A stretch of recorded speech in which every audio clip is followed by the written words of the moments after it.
You know, when you think about the engine in your car, or maybe the bridge you cross every day, they seem totally solid, right? Rock solid. But what's really going on, down at a microscopic level, is this constant battle. Components are being pushed and pulled, stretched and squeezed all the time. That's the world of mechanical deformation we're diving into. And honestly, understanding it is the key to building things that don't just fall apart. So what is the common thread here? I mean, yeah, they're all machines, sure, but it's something deeper. It's that every single one of them is in a constant fight with these invisible forces, forces that are pushing their materials to the absolute brink.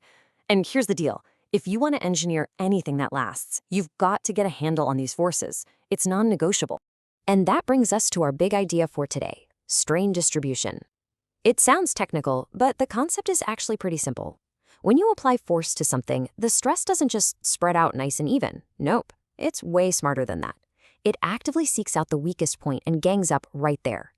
Finding these little stress hotspots is literally the difference between a brilliant piece of engineering and, well, a disaster waiting to happen. Okay, so to really see this in action, let's look at something that lives a really tough life. We're talking about the in-wheel motor you'll find in a lot of modern electric vehicles.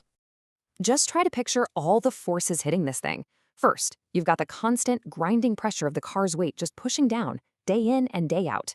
Then, bam, you floor it, and suddenly there's this massive, instantaneous torque twisting everything.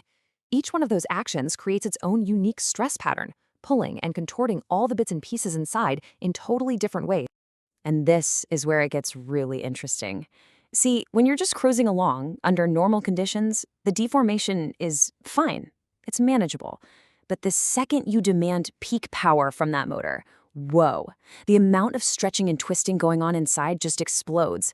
It's literally like asking the metal to go from a casual jog to a full-on Olympic sprint in a split second. So with all that stress, where does it actually go? Well, like we said, it's not spread out evenly. Not even close. The analysis shows it all funnels down and concentrates right on one tiny spot, the inner edge of the rotor.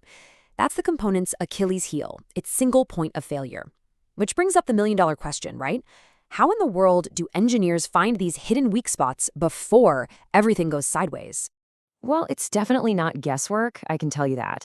It's all about using this really powerful combination of super smart digital tools and good old-fashioned real-world testing. They basically have ways to make these invisible forces visible. It's basically a three-step playbook. Step 1, they start with theoretical models. This is the math that predicts how a material should behave under pressure. Then for step 2, they take it into the virtual world. They build a digital twin of the part and run complex computer simulations to see exactly where the stress is going to build up. But you can't just trust the computer. Ultimately, you've got to test it for real. And that's step 3, physically pulling, pushing, and twisting the actual material to measure its true strength and make sure the simulations weren't just guessing. All right, let's look at a couple more examples because this really helps build the whole picture. This isn't just some niche thing about motors. It's a fundamental, universal principle in pretty much all of mechanical engineering. Okay, let's take a look at a big industrial pump. You've got fluid rushing through it, and that fluid is constantly pushing against the main shaft, always trying to bend it. We might be talking about a flex so tiny you'd never see it with your naked eye, but that constant push, that back and forth, over and over, it creates a stress pattern. It's almost like the metal starts to remember the abuse. And that constant bending, when you repeat it millions or even billions of times, well, that leads to something called material fatigue. Think about it. It's the exact same reason a paperclip breaks if you just bend it back and forth, back and forth. By mapping out that deformation pattern, engineers can actually predict with amazing accuracy when that pump shaft is going to give up. And get this, the amount of bending can be way bigger than you'd think. One simulation showed a part deforming by almost 4 millimeters, under a pressure so light you could barely feel it. Now, 4 millimeters might not sound like a lot, right? But in a high-precision machine, that tiny deviation is the razor's edge between running smoothly and, well, catastrophic failure. It's a huge deal. And, you know, even something as simple as a spinning disc. You'd think that'd be easy, right? It's just a circle going round and round. But nope. The combination of the centrifugal force trying to tear it apart and the actual shape of the disc itself creates this wildly complex map of stress. It's just a perfect reminder that in the world of engineering, nothing, and I mean nothing, is ever as simple as it first appears. So, what's the bottom line? Why does all this matter? It's because this kind of deep, nitty gritty analysis is exactly what allows us to build the stronger, safer, and more reliable tech that we literally depend on every single day of our lives. So, let's wrap this up. What's the main takeaway from all this? I think it's that stress is, well, it's kind of sneaky. It doesn't play fair. It finds the single weakest link in the chain and pours all its energy right there. But the cool part is, by combining those digital simulations with real-world tests, we can now predict exactly where that weak link is going to be. And that's a game changer.